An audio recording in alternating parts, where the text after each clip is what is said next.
Hey y'all, this is Treacherous Slayer coming at y'all with another video. And before we get started, don't forget to like, comment, and subscribe.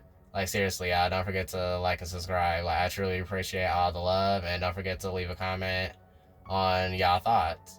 Now today we're about to get into Squid Game episode 3, The Man with the Umbrella, and there was definitely plenty of umbrellas up in this episode. Now, the episode starts off with Detective Huang following the van, since we know it left off last episode with him following Gihon and other players to the site where the Squid Game is taking place.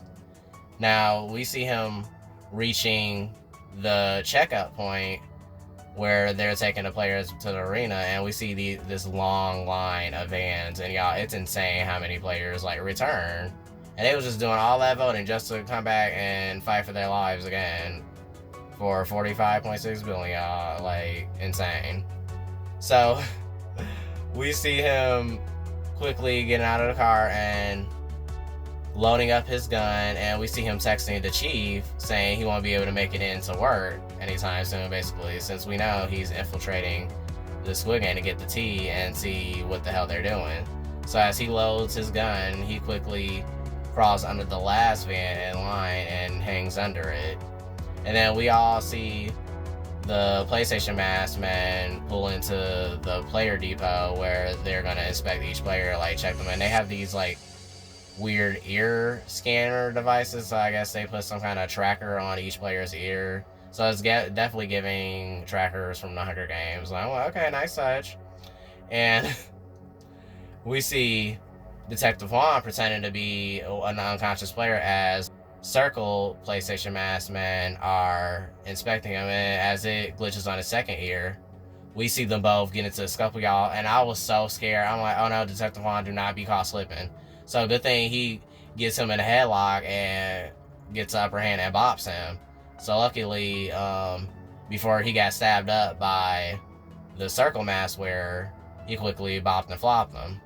Now we see him basically unclothed and take his uniform, and he puts it on and also slips in his detective badge and his ID and everything into the body, and then dumps it in the ocean. I was like, wow, so you just really going full 007 up here. He done got a whole alias now and everything, y'all. As he said, bye bypass, because he ain't playing. I was like, I wonder who he's looking for, y'all. Y'all let me know who he's looking for. It's definitely somebody close. But anyways, as he's gathering himself from, cleaning up evidence, he's interrupted by the square mask and the triangle mask. Like, okay, what are you doing here? And Detective Juan made a mistake and said he got seasick, and the square mask had to remind him, you don't speak unless me as an authority, meaning the square mask, give you the authority to speak, give you the permission to speak. I'm like, what the hell is this? A dictatorship? I'm like, come on now. So obviously we learn quickly that there's a hierarchy within the mask. So the circle masks are basically like the A-boxes in the Hunger Games films, which is so insane to me. I'm like, not having a voice, that's insane. You can't speak at all. Like, the hell they got going on? And we see the rest of the PlayStation mask wearers inspecting each player. And now we learned from last episode that obviously Player 67, with her sly, resourceful stuff, oh, I love her so much. As they was inspecting her, she quickly slipped her pocket knife in one of the PlayStation mask wearer's pockets. And as they were finishing with her lower leg, she quickly grabbed it back and slipped it in her sleeve, unbeknownst to them. So I was like, oh, that was some very slick moves right there. I was so scared for her. I was like, oh, they finna catch her, bring that blade. I'm like, girl, what if they had a metal detector? But I'm just glad they didn't overthink like that, because I'm not overthinking ass. So luckily she was able to slip her knife in there. The next morning rolls around, and then I see Gihon waking up player one and checking on him, making sure he's still alive, since we obviously know he has a bond and feels a closeness with player one, since they definitely got the being the very last player chosen and being the very first players that are chosen bond. So that should be an interesting dynamic throughout the rest of the season.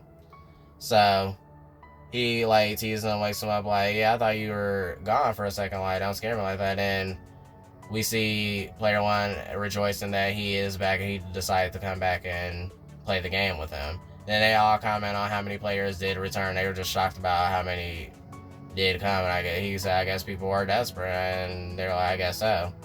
Then we see Song-woo coming up to Gi-hun like, hey, like, what's good? What are you doing back here? He was like, oh, obviously, why else would I be here and everything, you know, deaths. And then Gi-hun asked him, okay, did you talk to your mom? And then as he was hesitant to answer, Ali quickly interrupts their quick reunion and thanks Song-woo for the bus fare he gave him back in Uido. Gi-hun, you know, congratulates Song-woo for being such a genuine guy for helping Ali. And he quickly suggests that they all should form a team. And he says Ali should definitely be on the team since he saved him during red light, green light. I was like, right, because his strong-armed ass definitely came through for you because he was almost riddled with holes and Raggedy Ann like the rest of the players. So I was like, get it together, Gi-hun. And Song-woo agrees, as they don't know what's come next, so he thinks it would be smarter to stay in a team format. And then we see player one asking can he join their team, like all like happily and everything. And then Gi-hun's like, sure, yeah, the more the merrier. And then y'all can see Song-woo's face, he is not going for that shit. He is like pissed, like he's too old to be on our team, like, he'll be a burden to us. Like, he's not on board with that idea at the fuck all. Then we jump to player 101 begging 67 to be on his team and saying how he'll protect them. And then he's surrounded by thirst mites who's just like looking at her like she just some piece of meat or something. I'm like, like, get it together. Y'all know the game of life or death. Like, stop. That's the only thing on your mind. But then he continues to ask her, like, come on, like, we gotta have each other's backs. You know, let's work together. And then she calls him on his bullshit, like, look, you need to worry about your own ass. And I remember out there, the big boss, the big boss, and they basically say, you're a revolutionary in my country, so why would I work with your sorry ass? And then he called her a communist biatch, and he's instantly ready to throw hands, but luckily, 212 interjects with her desperate for a friend ass, like, can I join your team? But obviously she thirsty for something else. And he's like, what can you have to offer that she doesn't have to offer? And she's like, well, I'm better than some skinny girl. And then they just laugh at her face, and one of the henchmen with his thirst might have like flicks his tongue at her all derogatory. I'm like, brush your teeth. And then she calls them assholes. She just, you know, walk down the stairs and they all, you know, go get their lunch. And we see player 67 eyeing the vents, cautiously seeing if she could find any routes to obviously gather clues on what's going to be the next game. So, yeah, we see the Square Mask Man telling the front man that 93% of the players have returned. And then the front man instantly tells him, like, okay, keep an eye on the percent that didn't return. So I'm like, okay, I wonder what that means, y'all. Do y'all think the other last percent is going to be returned to the game? But I'm like, I mean, if they were prudent, they would definitely steer clear away from this game. Because I guess they got that reality check at the red light, green light. I guess they said, I have to suffer and be indebted for the rest of my life than have to stop at a red light at a unbelievable pace and get clipped and flopped. So I guess they made the right decision. So we then see Gi-hun and his team enjoying their lunch as player one reminisces on how he used to eat those type of trays of lunches back in his youth. And then Gi-hun also relishes in that memory and brings it up to Song-woo, like, hey, remember we used to have overcooked fried rice and everything? And then Song-woo instantly just being a vibe killer, not enjoying the fucking vibes and just being a rude asshole over here, like, look, can we talk about something else? We need to be serious and talk about what are we getting ourselves into next. I'm like, way to kill a vibe, just enjoy the moment. But yeah, player one is obviously the prudent one since he's the oldest, saying obviously it's gonna be more childhood games where I was like Dr. G, hopscotch, you know, tug of war, the basics, y'all know, tag. So as they strategize on what game can come next with that, then at the end of the conversation, we learned that poor Ali, he didn't even play any of these childhood games, so he's completely unfamiliar with all the rules that come with them. So Sang-woo quickly reassures him like, okay, we gonna teach you because you ain't gonna have no choice but to learn. I'm like, but why I find that so hard to believe? Because he just has that backstabbing glare. I don't know, just is giving shiesty, like, you know, very shiesty. So I was like, poor Ali. Now, if he was too busy fighting for workers' compensation, he could have free time to play these games, so he would know a thing or two about the damn games. Poor man. Like, overworked and underpaid. Not overworked and not even paid. First off, but the boss got his karma, so he definitely gonna have to cover his own hospital bill. So, yeah, like, poor Ali. We then see the PlayStation Masked Man completing their duties for the day, and we see a brief body interaction with another Circle Mask as AI Detective Juan warily. Like, we see one of the Circle Masters obviously onto Detective Juan, so he definitely needs to be very meticulous with his movements because he's moving a little bit too freely and doing a little bit too much movement. Because I'm like, why is that other Circle Mask staring at him like he knows something or something, you know? Then he look at the signs and notice they have to take off their mask. And they're being watched with the camera in a room, y'all. And every one of their moves are monitored and watched. And they can only take their mask off when they're like eating, basically. And they have to show their face when they're going to bed and everything. So that should be interesting how he dodges all those rules. So he realized he has to be extra meticulous with his moves.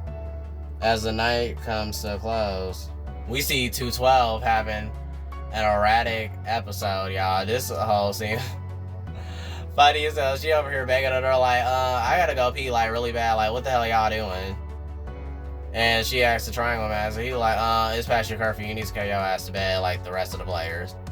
And she's like, well, I gotta pee really bad. Like, I got a big bladder and I'm gonna like collapse right here and pee on this floor if you don't let me through the door. So go get the Square Mask and tell him to bring his square head ass here so I can go use the bathroom. And then the square head then the Square Mask pop up like, okay, what the hell you want? And she's like, I gotta go to the bathroom, so you better unlock this door. I'm gonna pee on this floor right here. I was like, I know that's right. I was like, dang, y'all trying to have the players get a UTI and stuff? Like, how the hell are they supposed to play the game properly if they reeking a pee and throwing the other players off? And I'm like, there ain't gonna be no fun game. It's just gonna just reek a piss.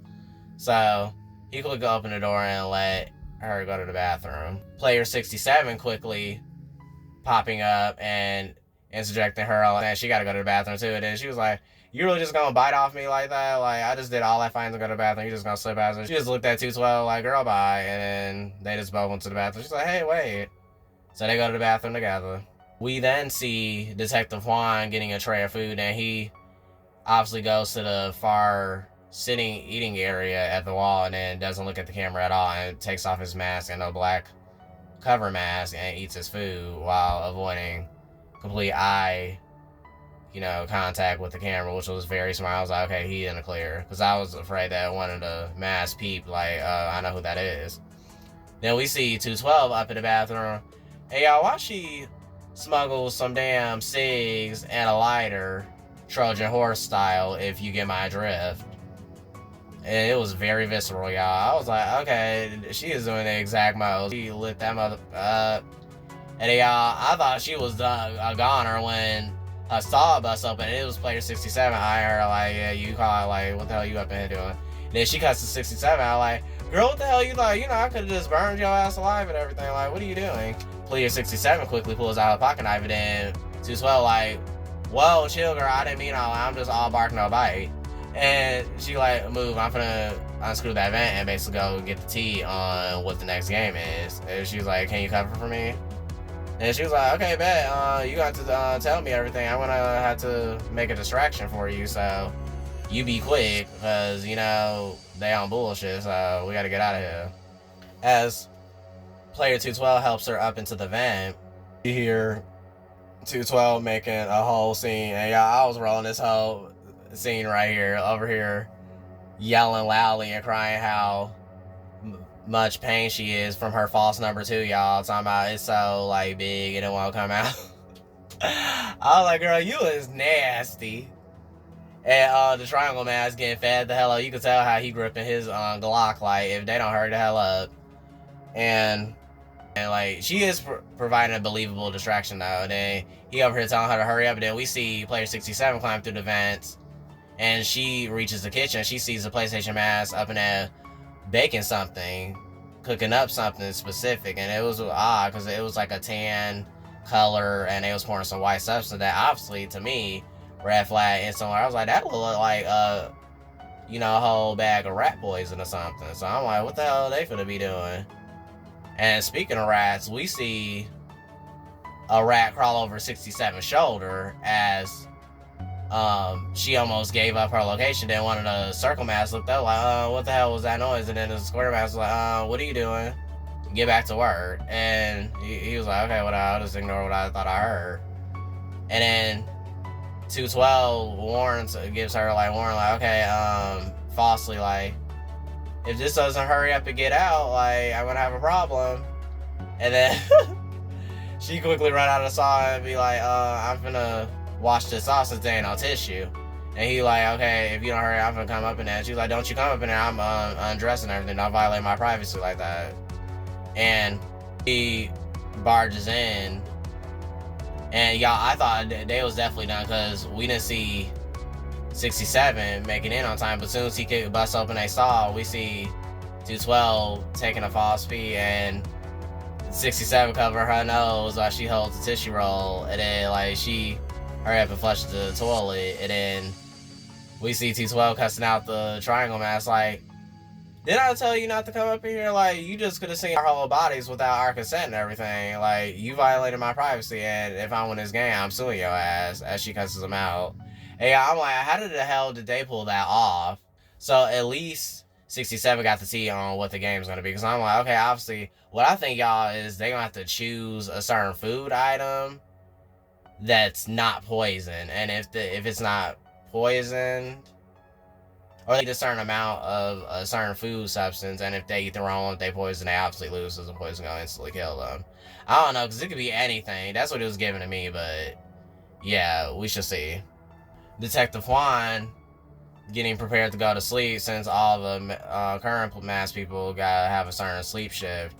And we see him quickly covering himself with his blanket and adding notes on his phones about the island, the mask, and the players, and etc. about what the hell is going on there. So obviously, the Squid Game is officially real, because he's officially infiltrated it. Now he gotta be 10 times more careful, because I'm like, you are playing the most dangerous game, sir. Like, the most dangerous game. You definitely need to walk on eggshells, because you don't want to scar, because that's our other circle mask looking at him like, you don't belong here. So we then see 212 constantly whispering, arguing with 67. Okay, like, what the hell did you see? Like, what was up there?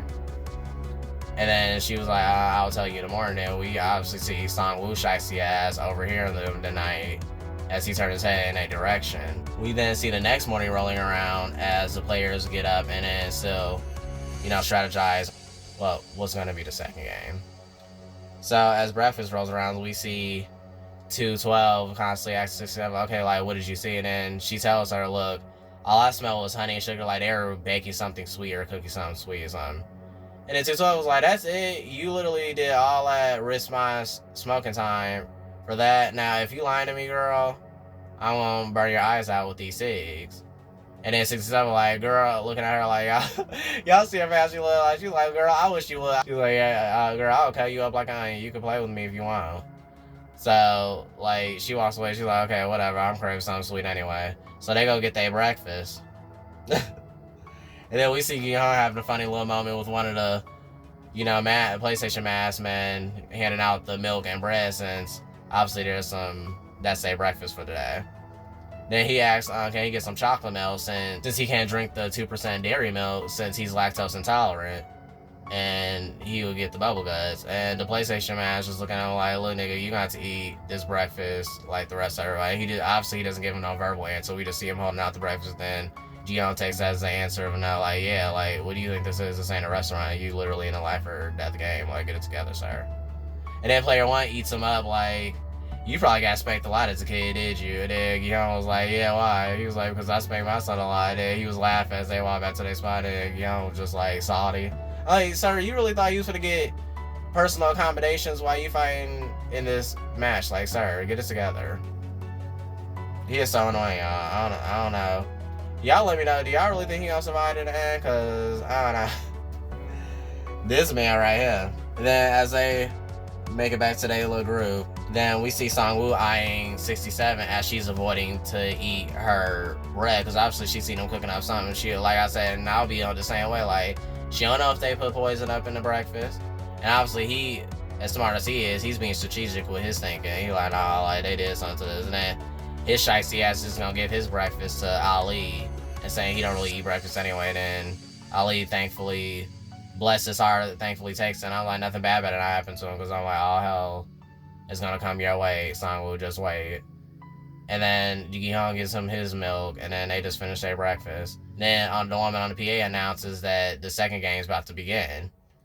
And then the players quickly finish up their breakfast and make their way through the beautiful labyrinth. Yeah, I love that labyrinth. That is just so beautiful. I love that much. It's just so, you know, immersive. Like, it feels like you're literally on a video game app. But anyways, that's beside the point.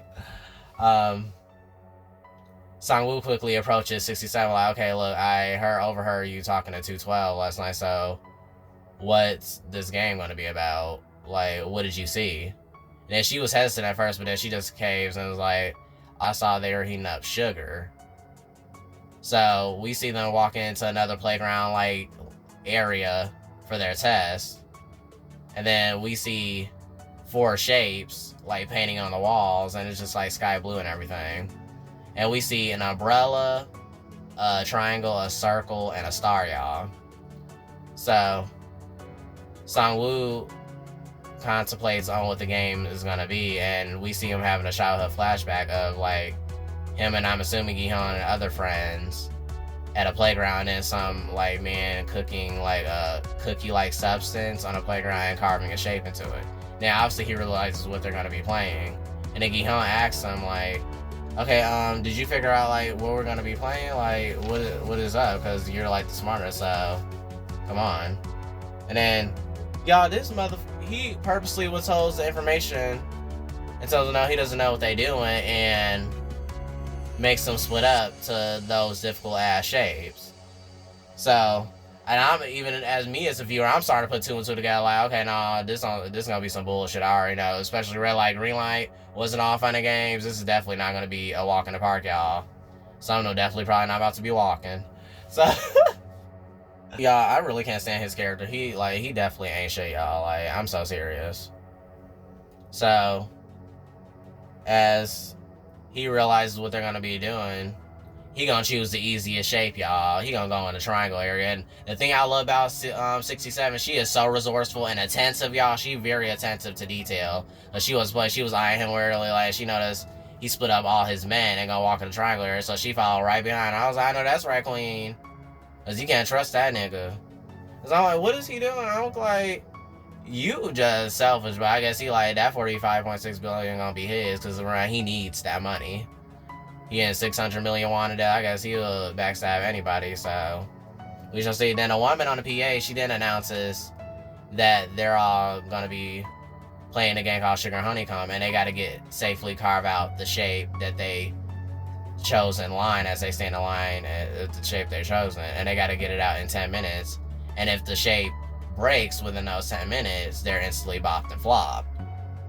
Now, we see Gi-hong muttering to himself like he's dead, like he feel like he's gonna fail because he thought umbrella was a lucky shape for him, since his mom always reminded him to get an umbrella before he left for school and everything.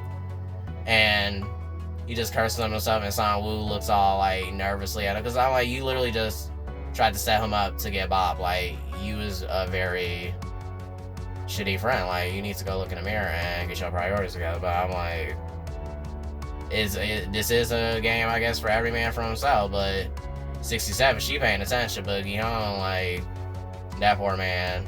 So, as they start, y'all, time goes by and everyone uses their needles to carve through their shapes, and the first one to break is player 369 as he looks up and pleads for his life, but he's instantly clipped and bobbed like he just got cleared in a Call of Duty match. And he just slide down the slide, and y'all, this caused the other players to panic, and they break their shape, and you just hear shots and people flopping. That's it. They cookies just going to waste. Some poor honeycombs. I'm like, what a waste of cooking. Those poor PlayStation masks, they stayed up all them hours just for y'all to break the cookies. But yeah, as everybody, like, few people getting clipped, the other surviving players, their nerves are getting more tense. And y'all, this game would definitely have me sweating bullets too, because I don't know what the hell kind of psychological torture is this, because I'm like, how you expect me to use this thin needle that could like crack this cookie so easily, and it's so thin, y'all, like the texture. I was like, this is insane. But like, some of them are making it through, because we see as the game continues, Ali and 67, they quickly get their shapes done. Shockingly, and Ali, I thought, yeah, he chose the circle, and I really thought that would be easy to break, but he got it, y'all. Ali and 67 win, and then Sang-woo pass, and then we see Gi-hong looking nervously and terrified as Sang-woo, as he feels like knocking on death's door. So he is consumed with fear as he sweats profusely onto his honeycomb, and then he notices it softens it, and then he holds it up to the light and notices it's thin on the back. So he instantly just thinks, oh, if it's softened on the back, I'll be able to pull out the shape strategically. So he quickly licks like hastily on the back of the honeycomb, and other players peep this, and even player one was looking at him confused, but he was like, oh, that's how you get the shape out fast. And then all the other players start like copying, like, okay, now let me do this.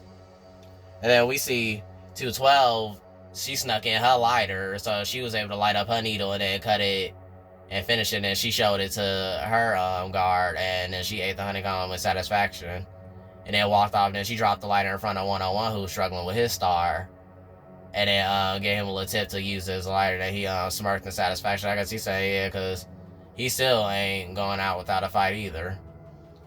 So he passes that. Then we see player one passing, and then Gi-hong passing at the last second, y'all. He was able to like pull that out, because I was like, it was like 5 seconds left. I was like, oh, he's not gonna make it. And then y'all, he pulled it out just in time, and then it was like player 456 pass, and he was just cheering in joy. And then him and player one got out. Now the other players that failed were just sitting there shook until this one player was rebellious and bold, and he quickly attacks one of the square masks and tells the other, and shoots a few of the other PlayStation masks like, y'all need to back the hell up, or I'm about to knock his noodles loose, basically. So he tells the square mask to remove his mask, and I don't know, I'm like, I thought the square mask has the most authority, but this square mask, I guess he was just fed up with everything, so he took off that mask. The player that was going out without a fight, he said, turn around so I can see your face, and then he saw the square mask face, and he was so young, it was so heartbreaking. He was like, dang, you're just a kid, what are you doing here? And then we see the front man coming out of nowhere, and then y'all, he just clear the one who took off his mask, and then the other ones obviously clear off all the other players too, and then surviving players walking through the labyrinth back to the like the bedroom, all confused, and so you're hearing all them gunshots and singing in the air, just spraying through that, y'all, ringing like a choir. them shots was singing like a choir. They was looking like, what's all that? And he quickly reminds them of their place, like, look, y'all take off the mask, everybody know y'all identity, y'all no longer able to live. So the episode wraps up with Detective Juan picking up said square mask, and since he knows there's obviously a hierarchy system, and the square masks have more leeway and power to navigate and speak freely. And y'all, that's the end of episode 3. Now I can't wait to see what episode 4 gonna be about, because like, this test was just unfair, y'all. I'm like, I would have been pissed if I would have chosen Umbrella, because I was like, oh, Umbrella probably mean like it'll be a tool to fight back with somebody if it's gonna be like some duel thing. But I don't know, y'all. That was crazy. And 212, she is so psychotic, y'all. I don't know how to digest her character. I'm like, I wonder if she gonna make it to the end, y'all. Y'all let me know though, because my bets is still on player 199, 67, Sang-woo 101, and Gi-hong, obviously, because like I said in my last video, I think those players have the most potential to win the Squid Game. So y'all stay tuned for next week for episode 4 recap and thoughts. And yeah, don't forget to like, comment, subscribe, y'all, and give me y'all thoughts. So I'm Treacherous Slayer, and I'll see y'all later.